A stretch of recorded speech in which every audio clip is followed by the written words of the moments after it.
Salut Daniel. Salut Emma. Mais quel est donc ce jeu?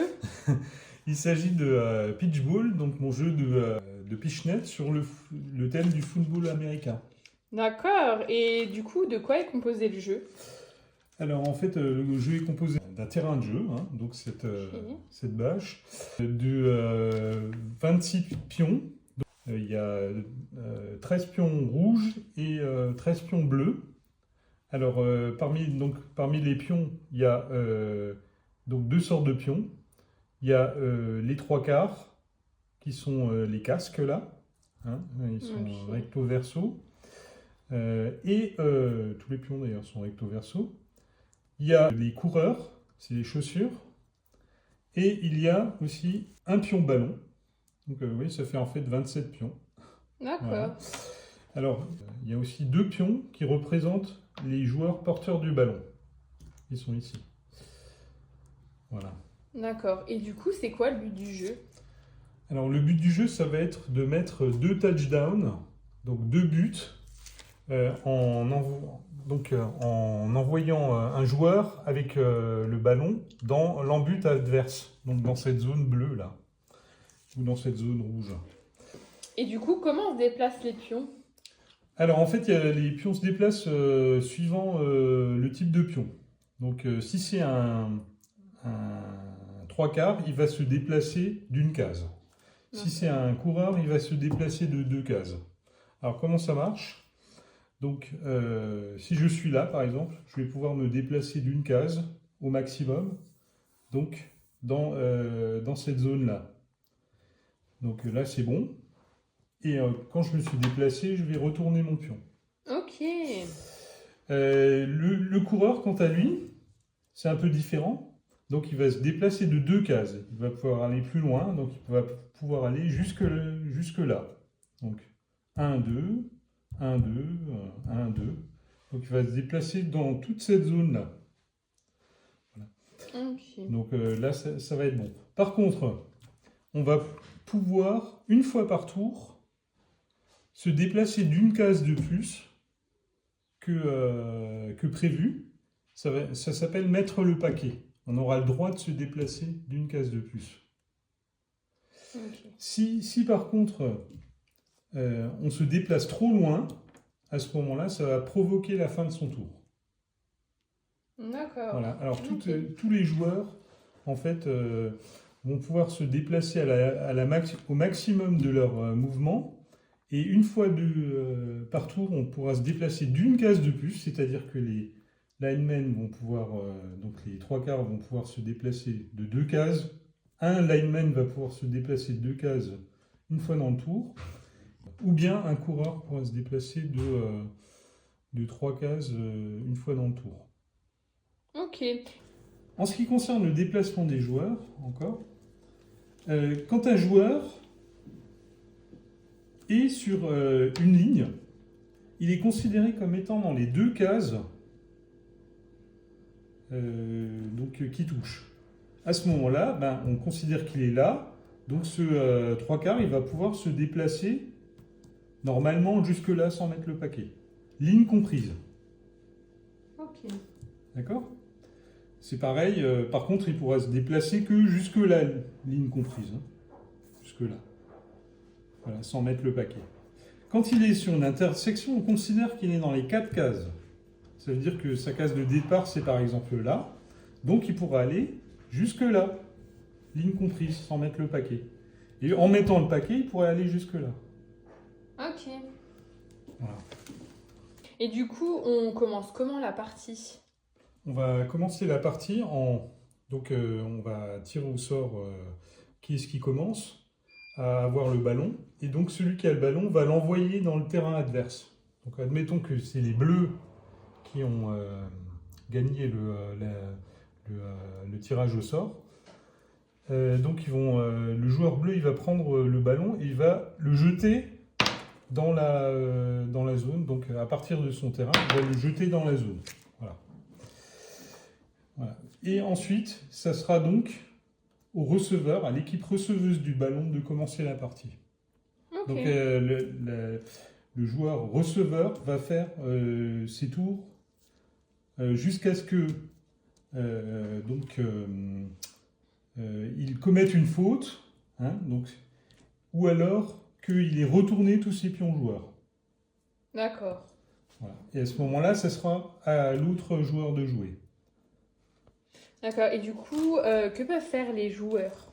Alors, les joueurs, comme on l'a dit précédemment, peuvent se déplacer, hein, comme ils ont envie. Ils peuvent toucher des joueurs, donc ça s'appelle un blocage. S'ils veulent, ils peuvent cogner des joueurs adverses, d'accord, par exemple. Ils peuvent aussi se cogner eux-mêmes, cogner des coéquipiers, donc pour les faire avancer. Donc, alors, une règle importante, c'est que peu importe le déplacement des autres joueurs, c'est-à-dire là, je peux tout à fait cogner ce joueur-là et le faire déplacer de 3 à 4 cases, peu importe.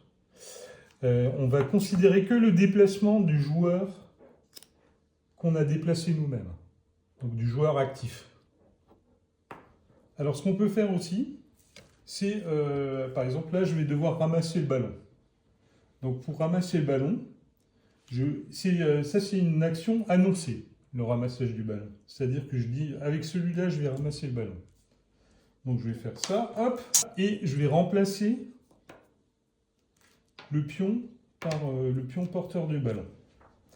À ce moment-là, quand je ramasse le ballon, je vais pouvoir faire une action supplémentaire. Alors, je vais par exemple pouvoir courir, ou bien je vais pouvoir faire une autre action qui existe, à savoir transmettre le ballon. Donc je vais annoncer une transmission du ballon à ce joueur-là. Donc il va falloir que je le touche. Voilà, je l'ai touché. Donc ce qui se passe, c'est que je vais désactiver celui-là et c'est lui qui va prendre le ballon. Ok. Voilà. Maintenant, il y a encore une autre action que je peux faire. Une fois par tour, je peux faire une passe. Donc admettons, je voudrais faire une passe à celui-là. Donc je vais annoncer la passe. Donc je vais sortir le ballon du joueur. Voilà. Et donc je vais mettre le ballon n'importe où autour du joueur. Là, ça va être ici, ça va être le plus pratique. Et je vais envoyer le ballon sur lui. Ah, là c'est raté. Donc, j'ai pas réussi à le faire. Donc j'ai loupé une action que j'ai annoncée. Et là, ça va provoquer la fin de mon tour. À ce moment-là, je vais retourner mes joueurs et ça va être à l'adversaire de jouer. D'accord. Il y a encore une autre action. Une autre action, ça va être que maintenant, si l'adversaire a le ballon, admettons, l'adversaire a le ballon et il vient de terminer son tour. Voilà. Ce que je vais pouvoir faire à mon tour, c'est je vais faire un arraché du ballon. Donc je vais dire, celui-là va arracher le ballon à lui. Donc il est bien à bonne distance. Donc je vais dire, j'arrache le ballon.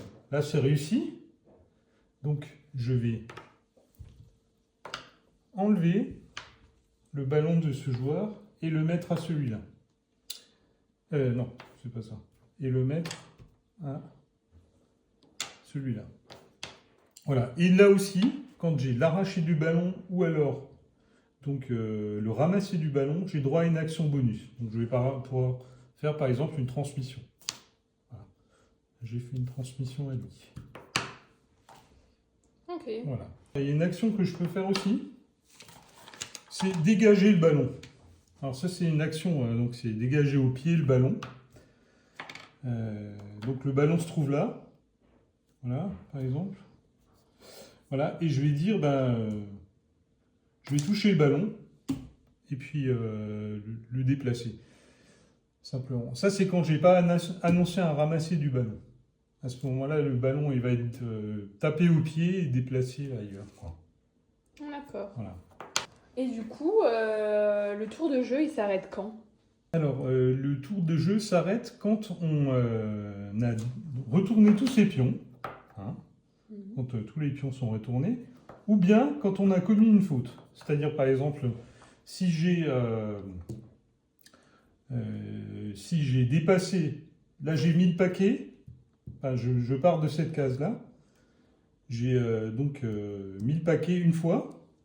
Le tour suivant, par exemple, je me déplace euh, plus d'une case. Enfin, avec un autre joueur. Je vais me déplacer de plus d'une case. Non, c'est pas bon là. Admettons, je me déplace jusque-là. À ce moment-là, j'ai mis une deuxième fois le paquet. Donc là, ça cause la fin de mon tour. Si maintenant je me sors moi-même du terrain, voilà. Là, ça termine mon tour. Si je sors un adversaire du terrain, ça cause aussi la fin du tour. D'accord. Si j'annonce une action maintenant et que je ne réussis pas à faire mon annonce, par exemple, j'essaie de transmettre le ballon. Hein. Admettons, je transmets le ballon. Je veux transmettre le ballon à ce joueur-là. D'accord ? Je veux transmettre, je fais ça. Ah, j'ai raté la transmission du ballon. Donc à ce moment-là, c'est une maladresse. Le ballon va se retrouver autour de moi, quelque part. Voilà. Et l'adversaire va pouvoir venir le chercher, quoi. Donc j'ai perdu l'initiative. D'accord. Et du coup, est-ce qu'il y a d'autres règles qu'on doit connaître ou... Alors, ça c'est la règle de base que j'ai décrite. Hein. D'accord. Il y a la règle avancée. Donc dans la règle avancée, chaque fois que je vais déplacer un joueur, l'adversaire va, par exemple, je déplace un joueur, je fais une action, hein, l'adversaire va pouvoir faire un placement défensif. Qu'est-ce que c'est le placement défensif ? C'est l'adversaire va pouvoir se déplacer sans rien toucher, simplement en se replaçant, y compris en faisant un mettre le paquet. Il ne pourra pas faire de mettre le paquet, il pourra juste se déplacer, voilà, pour se repositionner. Et chaque fois que je vais jouer, je vais faire ça, l'adversaire va pouvoir se repositionner. Voilà. Une fois que l'adversaire touche un joueur, admettons, il touche un joueur en placement défensif, hop, on remet sur place et c'est terminé. Il ne pourra plus faire de placement défensif jusqu'à la fin du tour. D'accord. Bon, écoute, merci Daniel pour la présentation. Merci et puis, à toi. Ça a l'air cool, donc super.